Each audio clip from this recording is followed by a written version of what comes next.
ഒരു കാരണവുമില്ലാതെ വഴക്കുണ്ടാക്കുന്ന ഭാര്യ. അതിന്റെ കാരണം ഞാൻ ഈ പറയുന്നതാണ്. നല്ല രീതിയിൽ സംസാരിച്ചുകൊണ്ടിരിക്കുന്ന സമയത്ത് പെട്ടെന്ന് ഭാര്യ പൊട്ടിത്തെറിക്കും. ചെറിയ കാര്യമായിരിക്കും അതിന്റെ കാരണങ്ങളായിട്ടുള്ളത്. എന്നിട്ടോ നന്നായിട്ട് ഷൗട്ട് ചെയ്ത് സംസാരിക്കും. ചിലപ്പോൾ ഷർട്ടൊക്കെ പിടിച്ച് വലിക്കും ഭർത്താക്കന്മാരെ, നഖം കൊണ്ട് മാന്തും, ഇറങ്ങിപ്പോകും, എന്തെങ്കിലും തെറികളൊക്കെ പറയും. പഴയ കാര്യങ്ങളൊക്കെ ആ സമയത്തേക്ക് എടുത്തു കൊണ്ടുവന്നിട്ട് എന്നെ നിങ്ങളെല്ലാവരും ഒറ്റപ്പെടുത്താണെന്നൊക്കെ പറഞ്ഞിട്ട് വല്ലാതെ അലറി കരഞ്ഞിട്ട് ഇവർ കുറച്ച് കഴിഞ്ഞാൽ ചിലർ ശരിയാകും, ചിലർ പിറ്റേന്നോ അതിൻ്റെ പിറ്റേന്നോ ഒക്കെ ശരിയാകും. എന്നിട്ട് ഇവർ പറയും എൻ്റെ അടുത്ത് പറ്റിപ്പോയതാണ്, സാരില്ല, ക്ഷമിക്കണം, എന്നിട്ട് നന്നായിട്ട് സ്നേഹിക്കും. ഇത് കേൾക്കുന്ന ഭർത്താക്കന്മാർ വിചാരിക്കും ഇനി ഉണ്ടാകില്ലല്ലോ, പാവാണ്, സംഭവിച്ചു പോയതാ. പക്ഷേ ഇതേ രീതിയിൽ വീണ്ടും ഇത്തരത്തിൽ ആവർത്തിക്കപ്പെടും. ബോർഡർ ലൈൻ പേഴ്സണാലിറ്റി ഡിസോർഡറുള്ള ആളുകളാണ് ഇത്തരത്തിൽ പെരുമാറാറുള്ളത്. ഇങ്ങനെ പെരുമാറുന്ന ആളുകളെ നിങ്ങൾ സ്വയം ഒരിക്കലും ബോർഡർ ലൈൻ പേഴ്സണാലിറ്റി ആണെന്ന് നിങ്ങൾ തീരുമാനിക്കരുത്. നല്ലൊരു പ്രൊഫഷണലിൻ്റെ സഹായത്തോടെ മാത്രമേ അത് തീരുമാനമെടുക്കാവൂ. കാരണം പലരിലും പലതരത്തിൽ വ്യത്യസ്ത രീതിയിലാണ് ഇതിൻ്റെ അടയാളങ്ങൾ ഉണ്ടാകാറുള്ളത്. ഇവർക്ക് എപ്പോഴും ഇമോഷണൽ ഇൻസ്റ്റബിലിറ്റിയാണ്. ദേഷ്യം, വാശി, സങ്കടം, കരച്ചിൽ, ഇതൊന്നും ഇവർക്ക് കയ്യിൽ നിൽക്കില്ല. ഇവരുടെ കൺട്രോളിലല്ല. ഇവരാ പെരുമാറുന്ന സമയത്ത് ഒരിക്കലും ഇതൊന്നും ഇവരുടെ കൺട്രോളിലല്ല. ഇവരെപ്പോഴും സ്നേഹത്തിന് വേണ്ടി തർക്കിച്ചു കൊണ്ടിരിക്കും.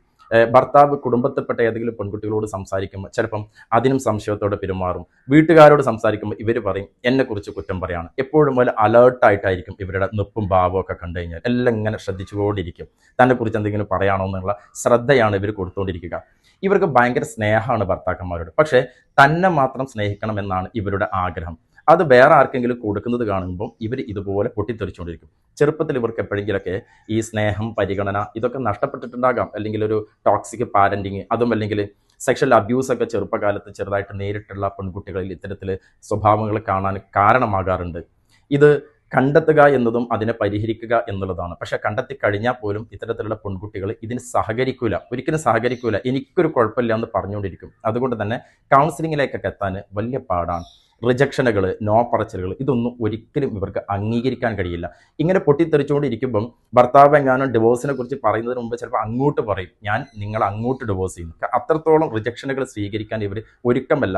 ആത്മഹത്യ ഭീഷണി മുഴക്കും. ചിലർ അതിനുള്ള അറ്റംപ്റ്റുകൾ നടത്തും. ഇത്തരത്തിലുള്ള ആളുകൾ ഒരുപാട് പേര് ആത്മഹത്യ ചെയ്തവരുണ്ട്. ഈ പൊട്ടിത്തെറിക്കുന്ന സമയത്ത് നിങ്ങൾ ഇവരൊന്ന് ചേർത്ത് പിടിച്ചാൽ മതി. ഒന്ന് ചേർത്ത് പിടിച്ചാൽ ആ സമയത്ത് ഇവരൊന്ന് തണുത്തു പോകും. ആ ഒരു സമയം നിങ്ങൾ അവരോട് പ്രതികരിച്ചുകൊണ്ട് ഇരുന്നാൽ ഇവർ തിരിച്ച് വീണ്ടും വീണ്ടും ഇമോഷണലി റൈസ് ആയിക്കൊണ്ടിരിക്കും. ആ സമയം ഒരിക്കലും നിങ്ങൾ അവരോട് പ്രതികരിക്കരുത്. ഇവർക്ക് നന്നായിട്ട് കെയറിങ്, പരിഗണന, നല്ല ഉറക്കം കൊടുക്കുക, വ്യായാമം കൊടുക്കുക, മൊബൈൽ ഫോണിലുള്ള കൂടുതലുള്ള ഉപയോഗങ്ങൾ കുറയ്ക്കുക, അവർക്ക് ഇഷ്ടമുള്ള കാര്യങ്ങളിൽ അവരെ എൻഗേജ് ചെയ്യിപ്പിക്കുക, പ്രോത്സാഹിപ്പിച്ചു കൊടുത്തുകൊണ്ടിരിക്കുക. ഒരിക്കലും നിങ്ങൾ സമൂഹത്തിൽ നിന്ന് അവരെ മാറ്റി നിർത്തരുത്. ഇതൊരു മാനസിക രോഗമല്ല, ഇതും കൂടെ ചേർന്നതാണ് അവർ എന്ന് മനസ്സിലാക്കുക. അവരെ നിങ്ങൾ ജീവിതത്തിലേക്ക് തിരിച്ചു കൊണ്ടുവരിക.